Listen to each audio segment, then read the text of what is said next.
Gravando ação. Olá, esse é o nosso segundo programa de entrevistas. O primeiro programa foi com o Dr. Vinícius Costa Bruni, que era da Secretaria de Meio Ambiente e hoje é da Secretaria da Cultura. E hoje nós temos um convidado especial, que é o Dr. Carlos Eduardo Manfredini Apner. Eu conheço desde os 9 anos de idade. Nós jogávamos futebol juntos, aliás, ele já brigava comigo aos 9 anos de idade, continua brigando por outros motivos. E hoje é uma data especial, porque é uma data que seria o aniversário de um amigo nosso, o Roberto Catti, que infelizmente faleceu de acidente, e eu gostaria então de dedicar essa entrevista ao nosso amigo Roberto Catti. E podemos então começar. Dentro do mundo do direito, qual é o melhor conceito de inovação? Bom, em primeiro lugar, Marcos, eu quero dizer que para mim é uma grande honra, uma alegria enorme participar do teu programa. Marcos de Inovação remete à sua história de preocupação com aspectos de vanguarda, implementados nas áreas onde você sempre dedicou um pensamento crítico muito grande. De certa forma, participar deste programa, uma maneira de conversar a respeito daquilo que você conquistou ao longo da tua vida profissional. Portanto, eu quero deixar registrado em primeiríssimo lugar a minha honra, a minha alegria de estar com você nesse programa. Em segundo lugar, não poderia ser diferente, Roberto Catti sempre esteve conosco na nossa infância, na nossa juventude, nos momentos melhores, naqueles que não foram tão bons, nos deixou cedo, mas uma lembrança alegre, um espírito descontraído, que nos faz sempre invocar a presença dele, a presença do Catinho, como nós o chamávamos, nos momentos das nossas celebrações, até as mais recentes. Pois bem, Marcos, falar em inovação no mundo do direito significa trazer para dentro de um ambiente formal, de um ambiente que retrata um dos poderes da República, aspectos que podem sim reclamar melhoria, que podem trazer para dentro das nossas reflexões uma forma de avanço num serviço que normalmente vem atrelado a algumas pechas não exatamente elogiosas, mas que independem necessariamente do serviço. O acesso à justiça é princípio constitucional assegurado há anos na nossa Constituição Federal, e se enfrenta defeitos, se enfrenta problemas. Não são eles isolados, não são únicos, eles são fruto de prováveis aspectos que, de um modo sistêmico, conduzem às dificuldades na implementação destes direitos fundamentais. Cabe pensar em inovação de várias formas. Uma inovação sobre o aspecto privado, que facilita a vida dos operadores do direito em geral, mas também a inovação nos aspectos jurídicos, dizem, com a visão pública que se deve ter em relação à prestação dos serviços jurídicos, a maneira pela qual o Estado provê justiça à população. A inovação, sob estes dois ângulos, merece reflexão e são temas que estão sendo debatidos, estão na pauta da conversa de todos nós e que podem, obviamente, na nossa conversa, ser abordados da maneira como você achar mais conveniente. É um prazer estar aqui, Marcos. Tá bom, muito obrigado. O desenvolvimento tecnológico leva a várias inovações. Por exemplo, a descoberta do telescópio levou a inúmeras inovações, porque possibilitou o estudo dos planetas, e etc. O telefone celular é basicamente tecnológico. Hoje nós temos no telefone celular o GPS, nós temos e-mail, nós temos as redes sociais, e relógio, câmera fotográfica, tudo.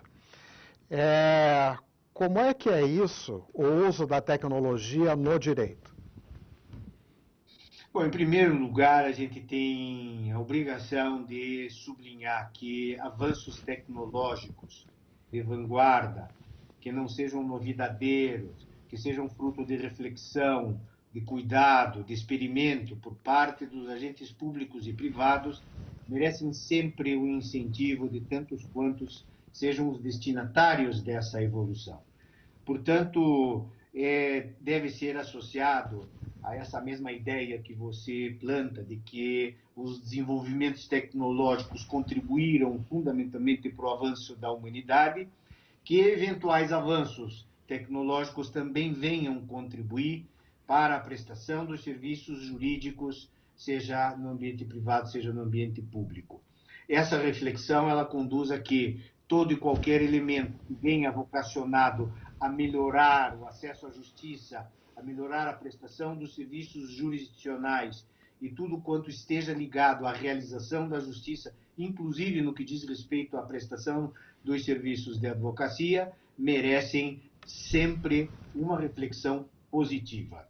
Há, no entanto, uma grave preocupação por parte, normalmente, daqueles que visualizam todas essas tecnologias com certa reserva, que certos cuidados sejam adotados, semelhantes aos que deveriam ser cuidados por quem se utiliza, por exemplo, de um telescópio e o utiliza de modo invertido, de modo que os planetas, em vez de serem muito próximos, vão estar vistos sempre de um modo muito mais distante.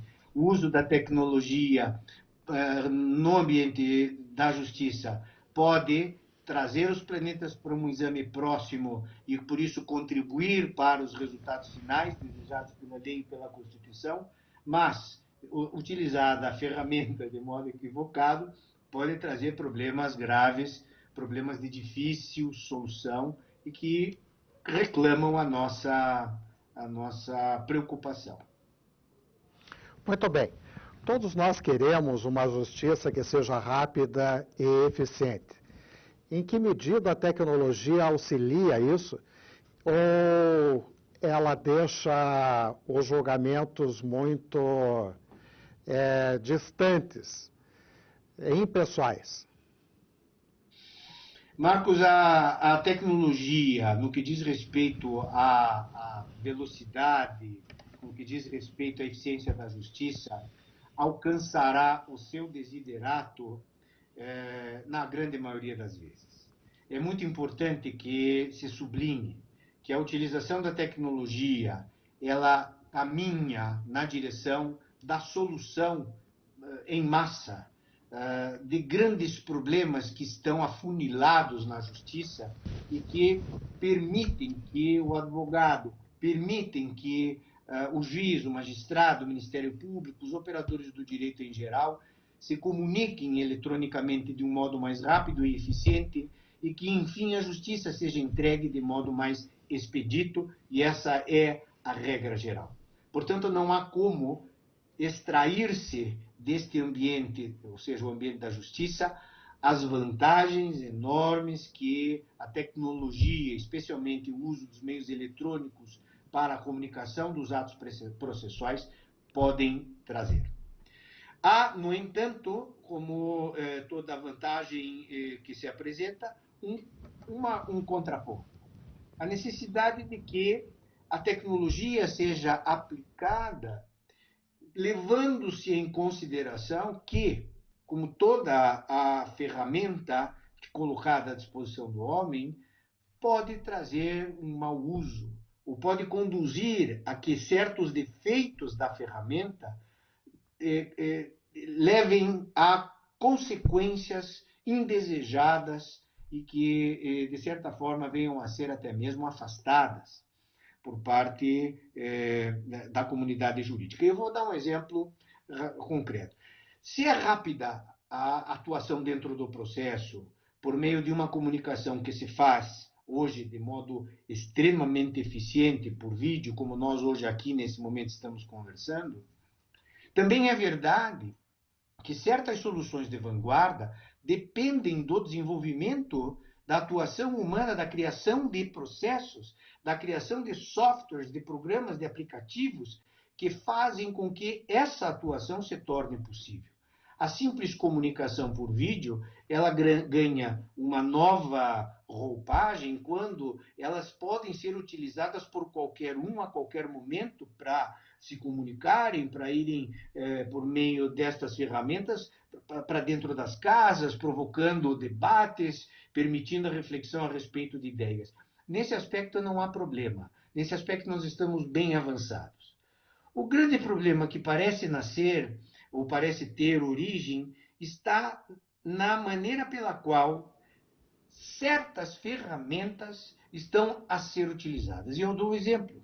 Os robôs, que estão colocados à disposição da justiça, podem muito bem, conforme os dados que alimentam estes algoritmos, facilitar a atuação dos magistrados, facilitar a atuação dos advogados, resolver o problema do custo que certas áreas do direito, por conta da industrialização, da massificação das demandas, fazem com que não só os escritórios, como também os tribunais estejam, de certa forma, submetidos à solução de pilhas e pilhas de processos sem expectativa de solução, senão por meio da utilização de ferramentas concretas, ferramentas eficientes. No entanto, esses robôs podem e devem estar sujeitos a certos critérios.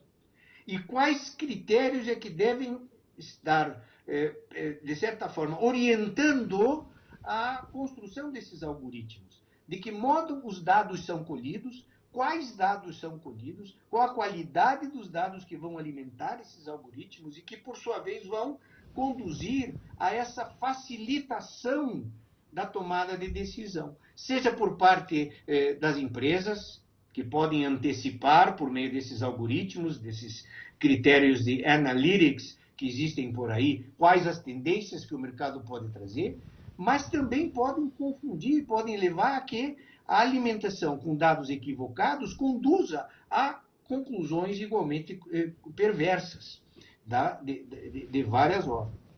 E isso leva em consideração a angústia do cidadão. Porque uma coisa é o cidadão ir à justiça e reclamar que o liquidificador que ele adquiriu por meio de um site eletrônico não está funcionando adequadamente e ele vai em busca de uma solução judicial. O Poder Judiciário está à disposição de quem reclama, aos juizados especiais, mas também há a justiça, a jurisdição comum. Existe a possibilidade de perseguição de consequências penais, de consequências patrimoniais, de danos morais, pouco importa. Mas essa é uma natureza. Agora, vamos imaginar que também haja por parte do jurisdicionado a tentativa de encontrar uma solução em temas muito mais sensíveis.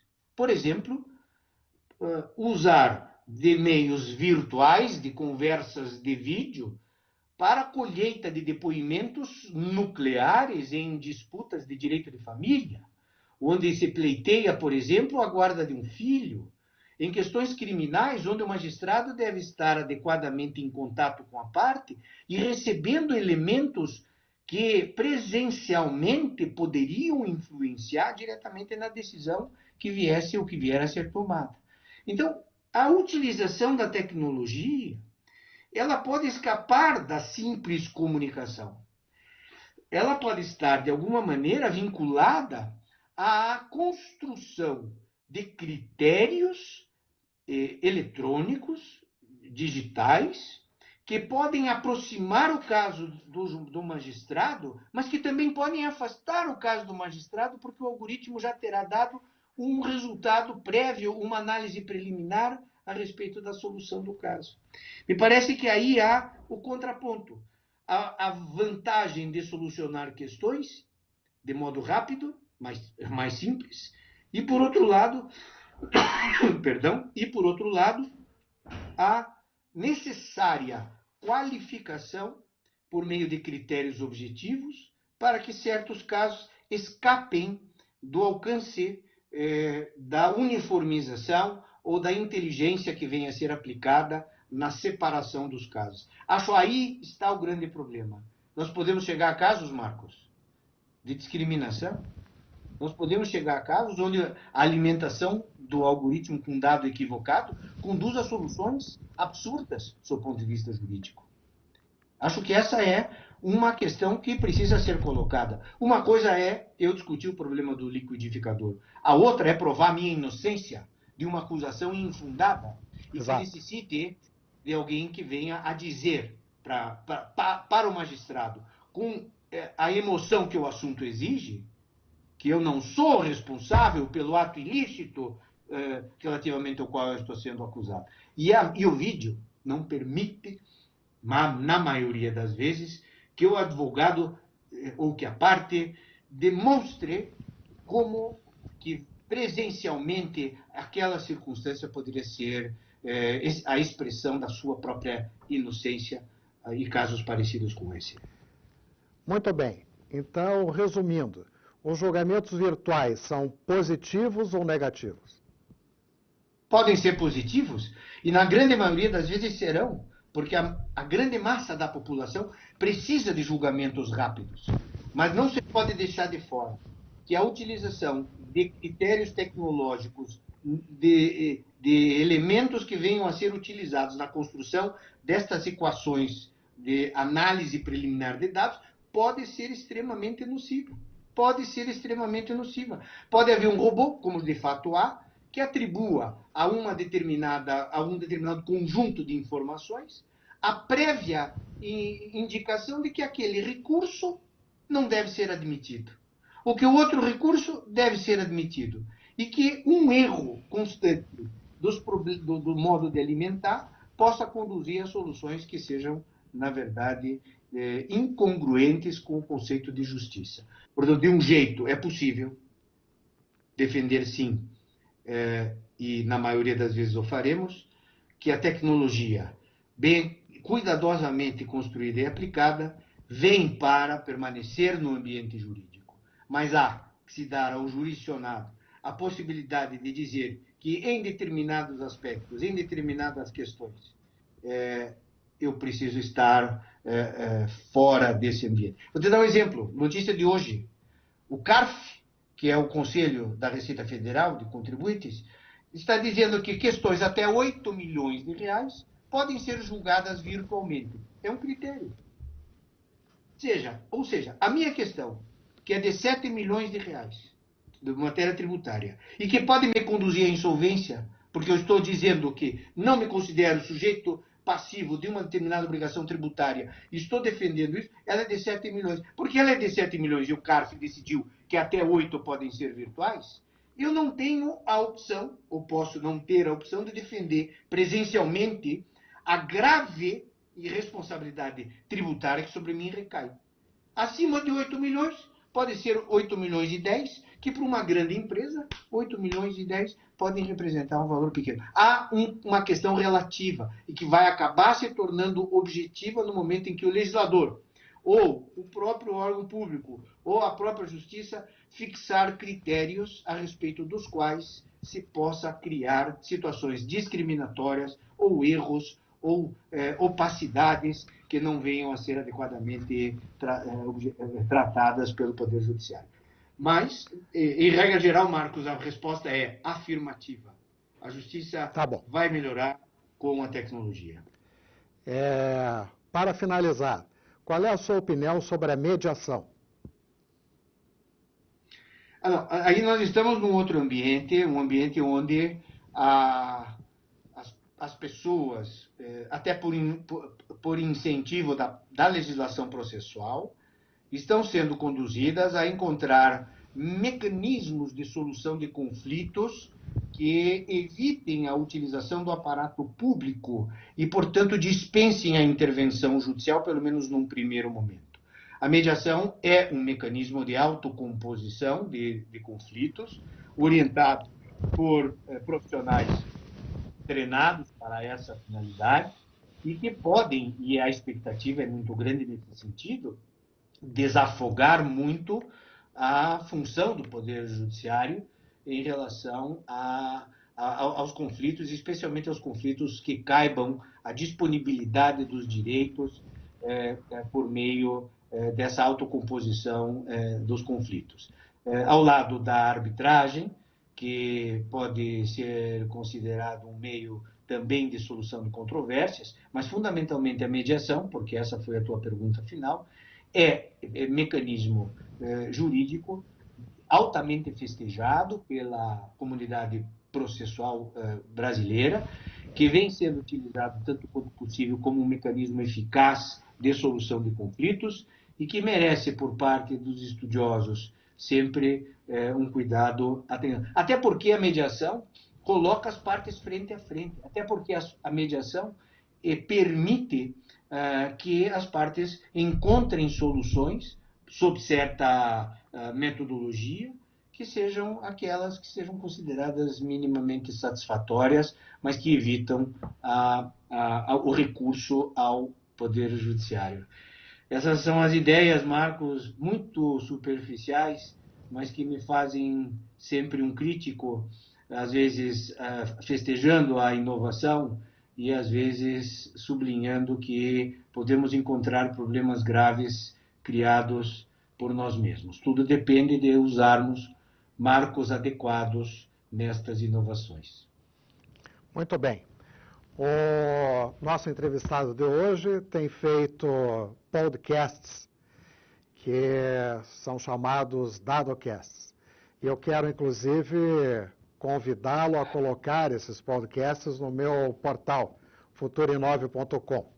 Está aberto para colocar esses vídeos lá. E quero agora cumprimentar a Uninter pelo convite para que fosse feita essa série de entrevistas. Muito obrigado.